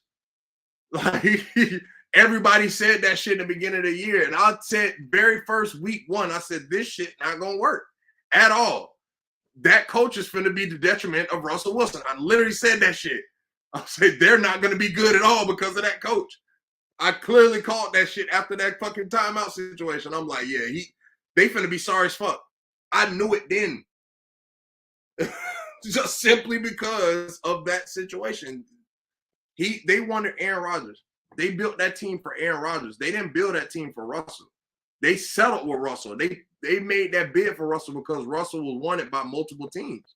Because at the time, Brady was gone. I mean, yeah, you're right. They were putting all hands on deck trying to get the situation for Aaron Rodgers to come in and take it. They were under the impression Aaron Rodgers was going to leave. And they were thinking they had a chance to land him in Denver. When that didn't happen, they settled. They settled for what they would call the next best thing and got Russell Wilson. And they don't even play the fucking same. And yeah, they had the fucking completely different players. They had the offense set for Aaron Rodgers. They settled. You got a guy that can actually call his own plays and a guy who doesn't ask without permission. Like, bro, I'm trying to get you to understand, like, that whole situation was going to go to shit. Like, I don't think Russell sucks. They just didn't build that offense for Russell.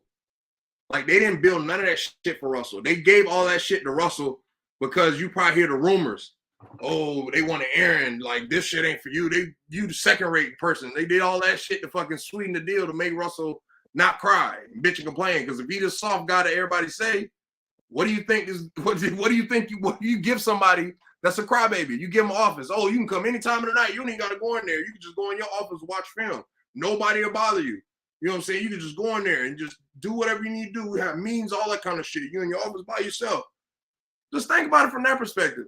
They got everything for Aaron. Aaron don't come. They like, oh shit, Russell Wilson, shit. Like, real shit. Like, that's what it fucking looked like. Like, I'm telling Russell Wilson. Bro, they had the Aaron Rodgers fucking guy who Aaron probably was tired of. That's why he pulled that fucking okey doke. We'll see if Aaron tired. If he go back to Green Bay, we'll see if Aaron was tired of him. If he don't go back to Green Bay, Aaron Rodgers tired of his ass. I don't give a fuck what nobody say. Aaron Rodgers tired of his ass. That's why he got rid of him like that. He was saying all that same bullshit and making it seem like he was doing something. Aaron Rodgers won 2 MVPs. He was like, I don't even need this motherfucker. He's annoying now at this point. Like, before it was cool. Now this shit is annoying. He done did ayahuasca and shit. My boy, like, this shit is annoying. Like, I'm on a higher level mentally. I don't need this motherfucker around me. And so I think we need to get Jordan Love some playing time, Aaron Rodgers said. That man's getting traded next year. I don't know what the fuck you're talking about. Bro. I'm going to give him no kind of tape. He have to say all that. Yeah, we definitely getting him out of here. We're getting him the fuck out. Yep. Yeah, great fucking coach, John. He's a great coach. Fuck He's you, a great coach, John. You know, he's a great coach, John. You know, he helped me with all of my development and all this. He's talking to John Elway. He helped me with all of my development and all of these things, you know, I wouldn't be the guy I am today without fucking Nathaniel. Getting his ass out of here. So he mentioned Jordan Love playing. All right, yep, gotta get his ass out of here. Done. We gotta get him the fuck out of here, son. We're done. Tell you. Shit. All right. Well, we got the picks coming up for the new year. What do we got? Games that are going. Let's make these picks. Alrighty. So,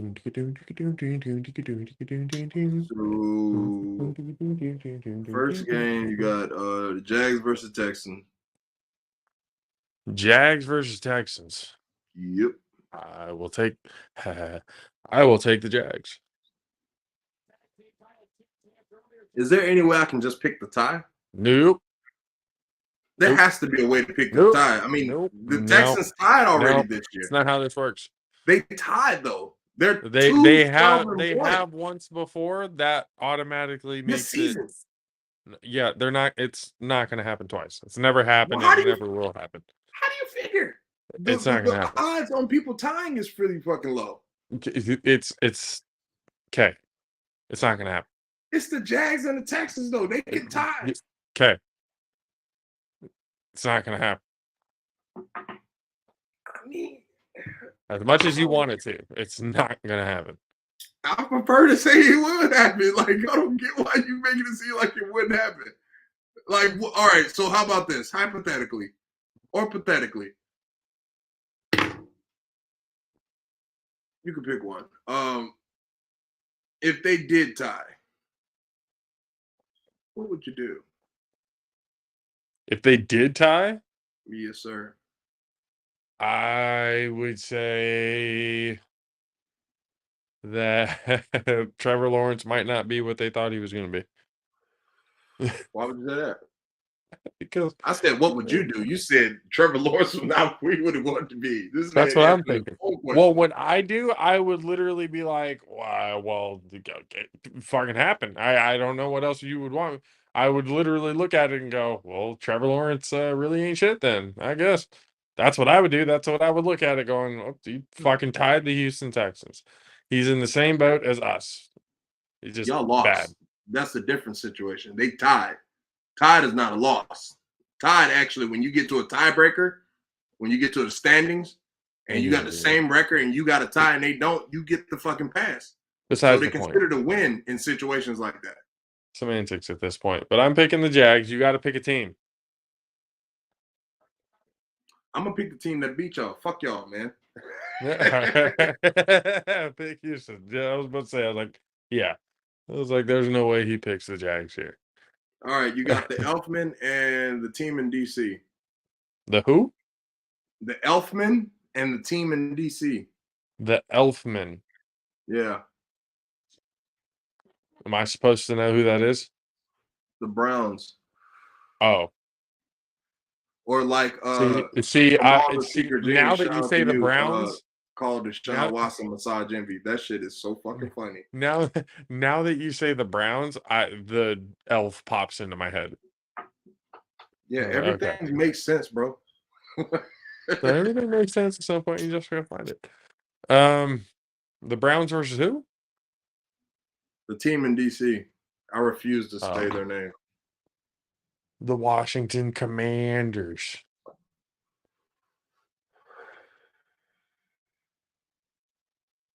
I'm gonna go with Washington. All right, Carson Wentz is starting. I wanted you to say that bullshit to make you retract your statement. Yes, sir. Yes, sir. Tyler Heineke's not starting? No, sir. That's the only reason why I got to pick. Only way I'm not picking the Browns for we know why. Garrett.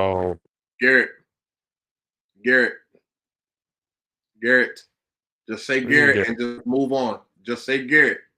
Number one draft pick. He ran a 4.68 and a 40. Fine. Just go there.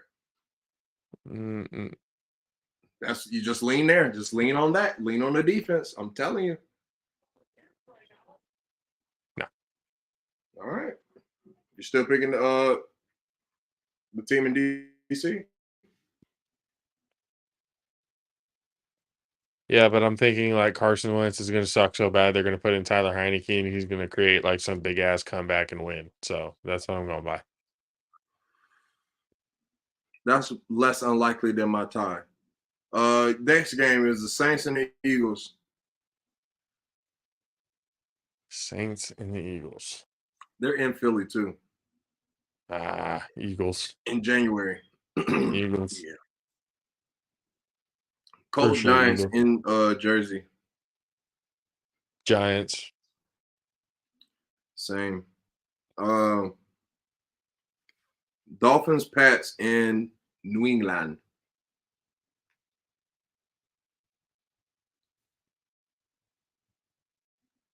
Dolphins. Same. Nah, not the same. I'm gonna go with Big Bill and Matt Judon because Teddy Bridgewater's starting. Yeah, well, I don't like the fact that a defensive coordinator is calling the offensive plays. Who are you talking about? Matt Patricia and the Patriots.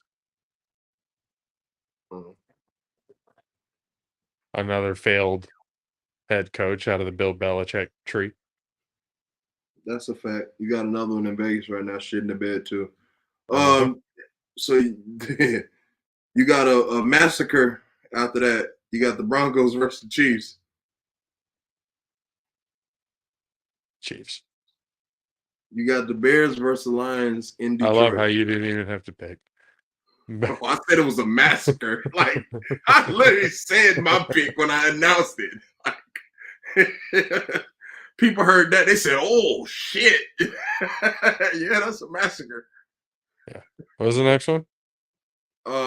Bears, Lions in Detroit. Lions. I want the Lions to win, but I'm picking the Bears. For the simple fact that you got Justin Fields indoors. Jeez, that's gonna be weird. The Carolina Panthers ran all over them, bro. Justin Fields run the ball better than both of those running backs put together. Yo, Justin Fields gonna have a fucking day. I'll pick the Bears, dog. Justin Fields indoors. He ain't got to play in the snow. He ain't got to slush his feet around. He can stride, full stride. That's finna get ugly. That's finna get vicious. Next one. Cardinals, Falcons in Atlanta. This JJ last away game. Because I think they play home next. That's fine. They're still going to lose. Damn. No, I'm going with JJ. They have their third string quarterback playing right now, too. That's why I'm going with JJ. I'm talking about the Cardinals. Again, that's why I'm going with JJ. Like, I'm not JJ swayed. Watt is going to be the reason why they win, huh? Well, no, the fact that that same guy almost beat us and we're better than the Falcons. Still think the Falcons wins. Hey, bro, I don't think you understand what playing against Tom Brady do to a lot of fucking people. He either bring the best or the worst out you, like everybody says. You know what I'm saying?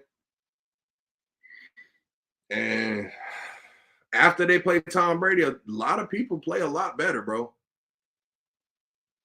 It's almost like a mental battle thing with a lot of folks. I don't know.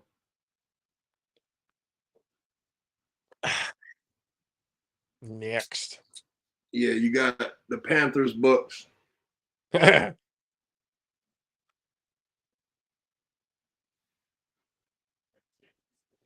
man, you can go ahead and get your hate mail in. I already know a Massix pick if he was on the show. Yep, Panthers. I'm going to pick it for him. Don't trip. So you picking the Panthers too? Yep. Next game is 49ers Raiders.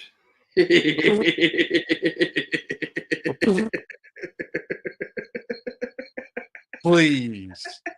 That dumpster fire of a fucking team. That team can kiss my whole ass. We are about to plow. Bro, Brock Purdy is going to throw for like 500 yards. No, he's not. No, the fuck he's not. He is not that guy. He's What gonna the throw for, fuck? Can he's you going to throw for please 500 chill? yards. You know why? You don't have the Here's why. receivers to fucking goddamn get 300 regularly. Here's why. Here's why he's going to throw for 500 yards. He's going to throw for 500 yards because he's probably going to get about, 350 to 375 just throwing it to the different receivers because I'm pretty sure Debo is back too. That's the only Most way of the y'all rest of that, 300. like over 150 to maybe 200 of those receiving yards, that's going to be all Christian McCaffrey. Christian McCaffrey is going to have a total of about 5,000 yards against the Raiders this weekend. He's going to go absolutely ballistic, and it's going to be a massacre. George Kittle is going to have 2 touchdowns. The score is going to be 85-0. They're going to somehow score. No, they're going to somehow get negative. We're going to get 85 to negative fucking 2. Why? Because that team sucks so much ass. And I called it from the very fucking beginning because I told everybody Devontae Adams doesn't mean a goddamn thing for this team. Why? Because it's the goddamn Raiders. It has nothing to do with anybody else or anything. It doesn't matter your coach, doesn't matter your players, Bullshit. doesn't matter anybody else that suits up in that goddamn uniform. Because guess what? The only thing that matters is the fact that it's the goddamn Raiders. That's why they suck. Okay? That's why they're never going to be any good. That's why Derek Carr, his glorified older brother ass, is probably going to be on another team next year. That's actually correct. Colts, maybe? You said one I don't correct know. statement out of all of that. Out of Colts. all of that spewage, you said one correct statement, and Derek Carr being on another team next year was literally the only correct statement you had out of all of that, sir. You said Christian McCaffrey is going to get 5,000 yards in one game. You do know you said that, right? Yes, I was obviously being over dramatic on the amount of yardage. I just saying Christian McCaffrey is going to ball the fuck out. I mean, I got it, but it's so many issues with the problem. I mean, so many issues with your statements. Firstly, you don't have the receiving core to get 300 yards. Has Brock Purdy threw for 300 yet? Yes, actually. Which game? His last game. Who did y'all play? This last game, he threw for like 325, I think, or 317, something like that. Yes. No. Yes. You play Washington. Yes. Doesn't matter. You asked whether or not he had a 300-yard game. I told you he did. Like, doesn't matter against who. You asked what the numbers were. Are we taking shit serious? Like, Ashton Kutcher come out.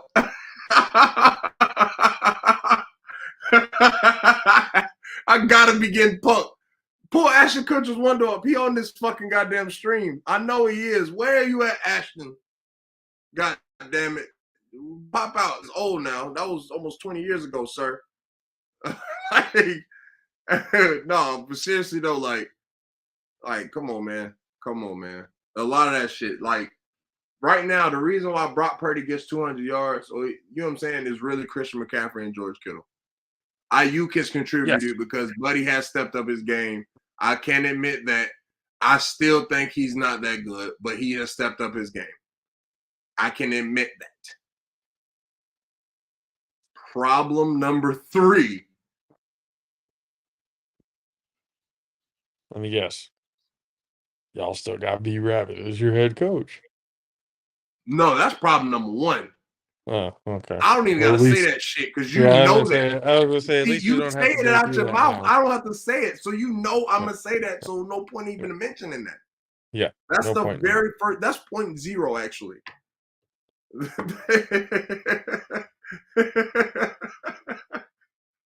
Like, there's no reason to even say it. Like, we know that. Until proven otherwise, yeah, he shits the bed all the fucking time. But he does. So, I mean, since you brought it up, like, what the fuck? Like, I'm telling you, you got on offense, you got 3 consistent people. You got 3 consistent people on You offense. cannot seriously be 4 thinking that Las Vegas is going to win this game against y'all. Nah, I'm just joking. I don't think they're gonna win that shit. Not with Stidham. First off, I already told you the reason why the Raiders are gonna suck was because of McDaniels. Like, you can sit here and say all like Derek Carr and shit. Them boys went to the playoffs last year. I don't give a fuck.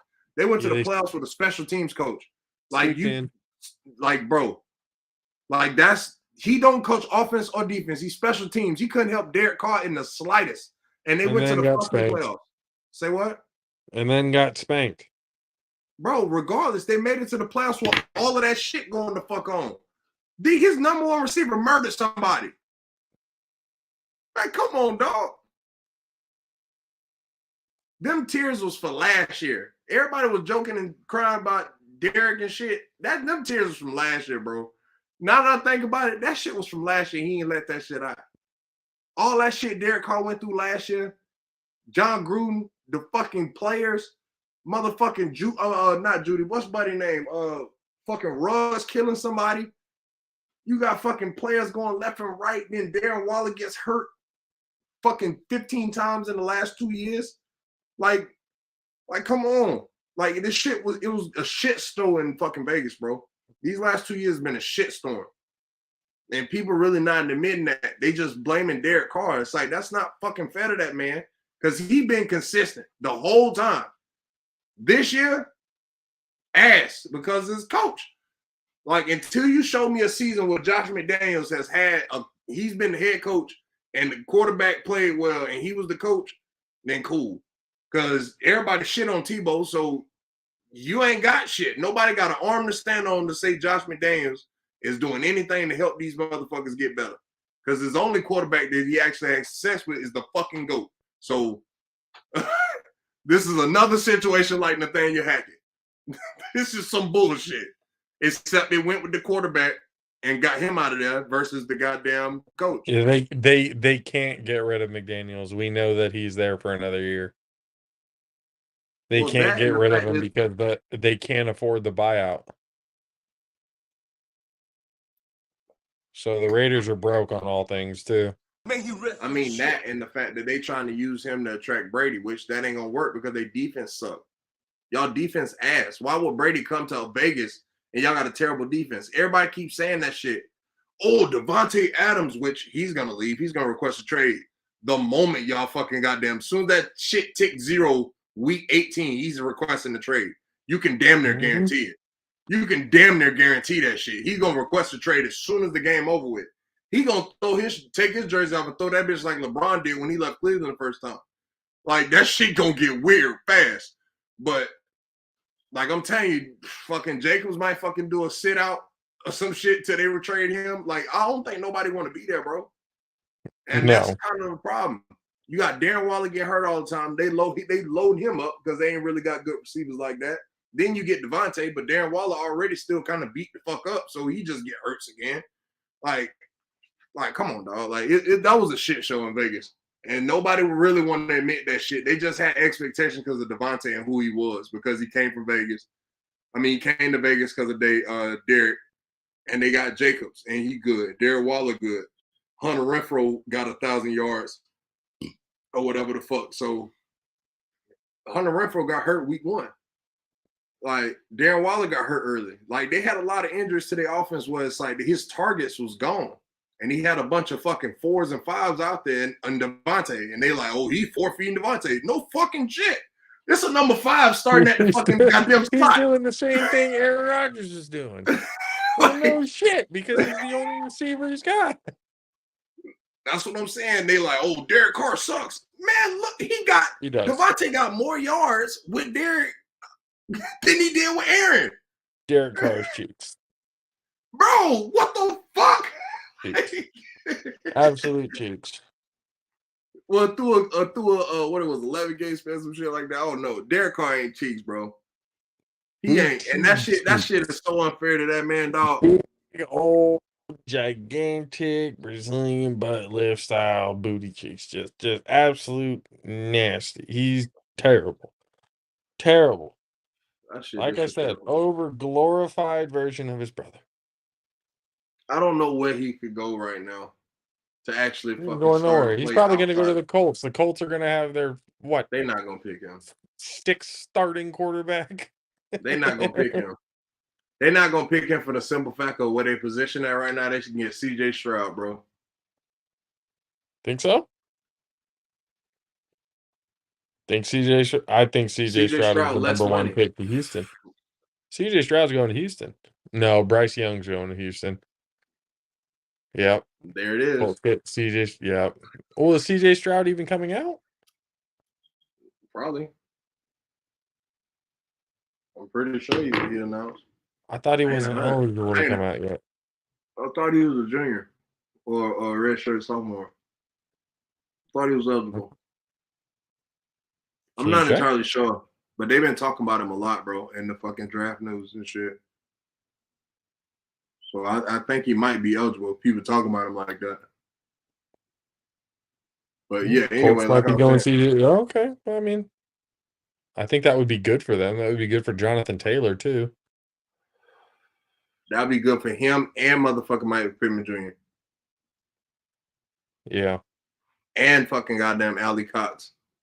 Bro, like they got some young talent over there. They need to fucking goddamn really fucking utilize. And their defense is pretty underrated too, but a lot of their guys were hurt too. Hurt, yeah. They number one guy was hurt. Leonard was hurt all year. Yeah, Defoe was hurt. Leonard was hurt. Yeah. Yeah, they suffered a bit but their quarterback play has been shit too. Yeah, Matt Ryan. And Jeff Saturday has not been. Oh man, fuck when he left. Jeff Saturday has. God damn it, that was 2 guaranteed wins. Yeah. Jeff Saturday was the unfortunate, the innocent bystander in the Matt Ryan choke story. I mean, he wanted to be a part of that shit. He signed up for that. Like, you can't sit here and make it seem like, oh, we got to pity fucking Jeff Saturday. No, you went to the fire. It was a tire fire before you got off of ESPN. You left off of ESPN's fucking set and like, fuck it, let's go to a tire fire. Let's go to a bonfire. They fucking burning the stadium down. They burn the whole city down right now. Fuck it, we gonna just go. Let me go see if I can kindle this fire. You know what I'm saying? Like, not put it out, kindle it. So, yeah, that's pretty much what he's doing right now. What's the next game we got on here? After y'all shit show, you got the Jets and the Seahawks in Seattle. That's got the Jets. I got the Jets because Sauce is going to shut down DK.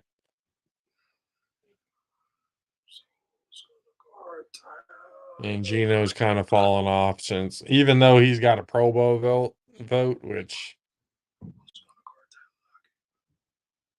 but taking the Jets. Who's gonna guard Tyler Lockett, sir?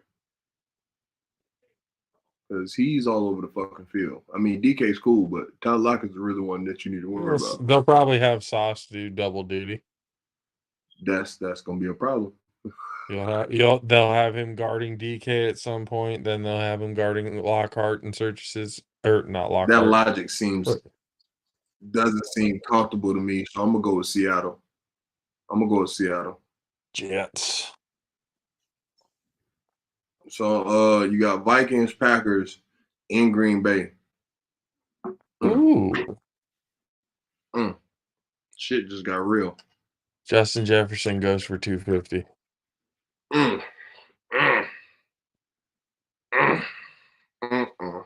I hate to say that because I'm playing against him in my in-laws championship. But it's very likely. No, you speaking definitely to your own fucking display. I don't know why you did that. Yeah. No, because I knew I was looking at the matchup myself going, fuck, like in fantasy standards, like Justin Jefferson might drop a fucking 40 burger on this team. Like, Nah. I I'm ain't taking the seeing that. Vikings. I ain't seeing that. Playing Green Bay in January in motherfucking Lambeau. You do understand that when people be saying that's like the worst time of year to go to Lambeau? January? I'm still thinking the Vikings win. Shit. I don't think Kirk Cousins finna throw the ball well in this motherfucking goddamn weather. I don't know what the weather gonna be on Sunday. Well, that's fine. He didn't have to. Dalvin Cook will take over and just, run for 300 yards.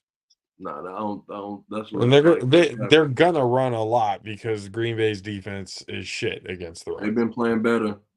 Yeah, They've been playing better, bro. You gotta give them their credit. maybe.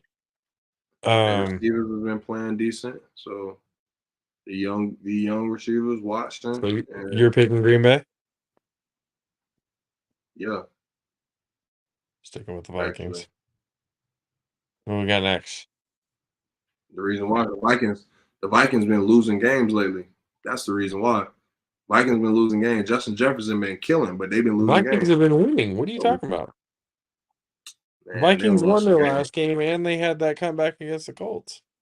Am I thinking about another fucking team? I might be thinking about another team.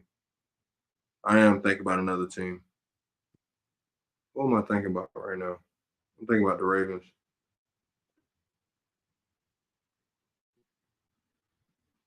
I think I was thinking about the Lamar Ravens. hasn't been playing either, so Yeah, I think I was thinking about the Ravens. Another team in purple. Oh no, my bad. So yeah, they 12-3. I don't know why I keep making it seem like they're losing games and shit. I'm tripping. My bad, Minnesota. Shit. I still think y'all can lose this shit though. You said they had a comeback win against who? Colts. You mean They were down. They were down 33 to nothing. 33-0. Yeah, that's bro. All right. So I wasn't too fucking far for my motherfucking disdain, bro. 33 fucking points. Like, first off, bro, I feel like everybody said this point, but literally any NFL team outside of motherfucking Indianapolis, bro, does not lose that game, bro. The Bucks don't lose that game. We can't even score 33 points. We ain't scored 33 points this whole fucking year. Like, we get 33 points, we are not losing that game, bro. Like, there's absolutely no way we lose that game. The Niners get 33 points in the first half, bro. Them boys putting up 70. like that's the kind of shit I'm saying. Like,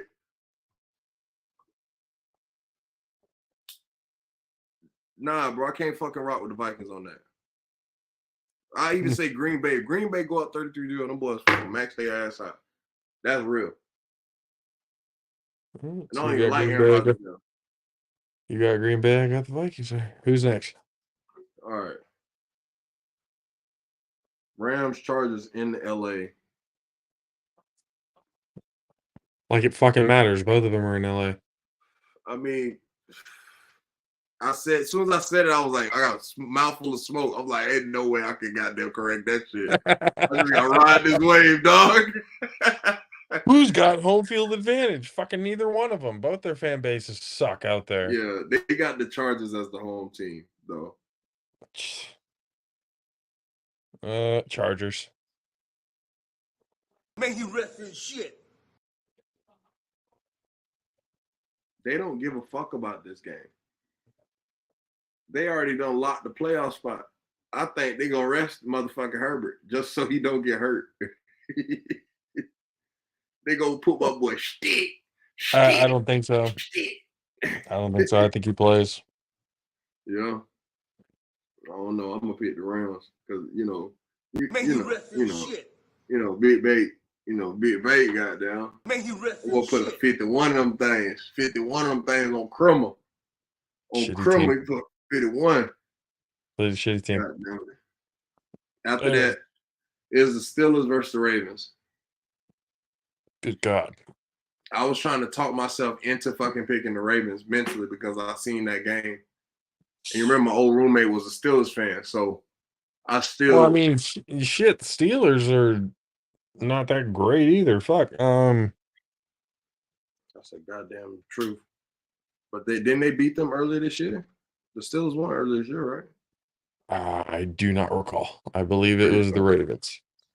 It's still a rivalry game. Both of them have backup quarterbacks, and they're in Pittsburgh, Nah, they in Baltimore. Baltimore. Yeah, the Ravens did win 16-14 the first time. Okay, yeah, I'm going with. I mean, even though Tyler Okay, Huntley's starting, I still think he wins this game. I'm gonna go with the Ravens. Yeah, I was trying to talk myself into picking the Ravens, and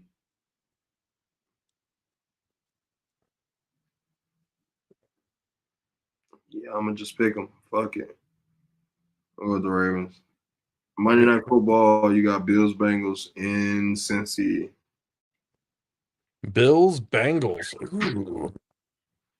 Monday Night Football. Okay, that's a good Monday Night Football match. Finally got a good Monday Night Football at the end of the goddamn year. The first one all year.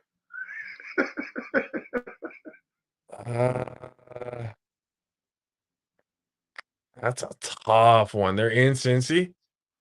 Mm-hmm.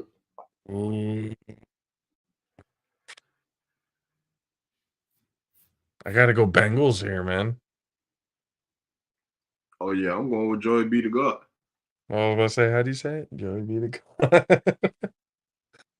Yeah. Yep. Because again, we've been talking about it for a while. We think the Bills are a little fraudulent. A lot fraudulent, goddamn. I'm telling you, I think Josh Allen is baby Aaron Rodgers.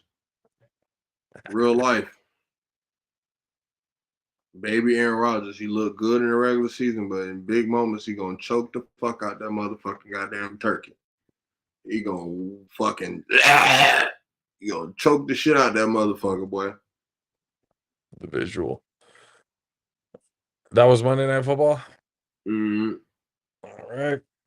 Well, fantasy championships are on the line in the JAFFO Fantasy League, as well as in my in-logs league championship game. Well, we'll see how it goes. I'm hoping for the best. But for the JAFFO League, good luck. To what is this thing? SP200 and that boy's dad. You gotta be fucking kidding me. Yeah. That man was up top all fucking year. All year long. That was number one and number two all year. Mm-hmm. Jesus Christ. So good for them. They got it. They're gonna get their whoever wins gets their specialized sweatshirt as well as the $200, and still wondering whether or not to get the belt, the trophy, or the ring. I don't know. But we'll see. A lot of big things are coming, but I want to hold it until it actually happens. So when it happens, everyone here will be the first to know. What else do we got? Oh yeah. Happy New Year, everybody. By So the next time you're not gonna tell the people you're stripping now. So you just No. gonna get sold out on the information. Yep. So guys, he's stripping now. His stripper name is Longhorn.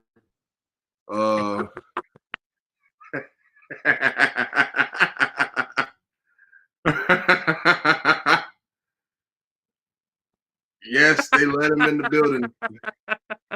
That's a good one. I like that one. I actually like that one. Oh damn.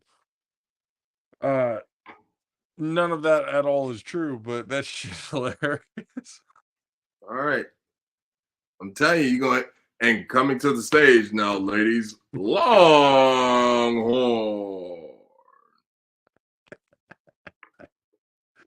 You hear the bull first. Hear the stables.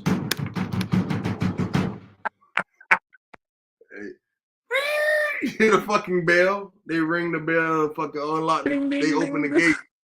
They got a gate open and you come out that motherfucker. To Genuine My Pony.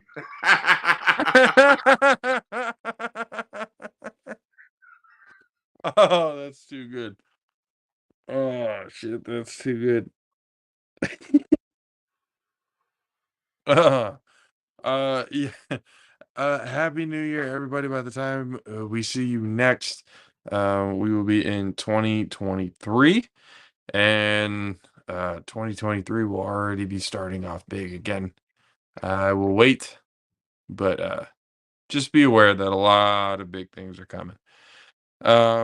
For myself, JP, and for the 610 Beats from the Southeast, Mr. Country K. Yep, fuck around and find out. Ladies and gentlemen, all pro JAFFOs, we will see you guys next time. Deuces. Aloha.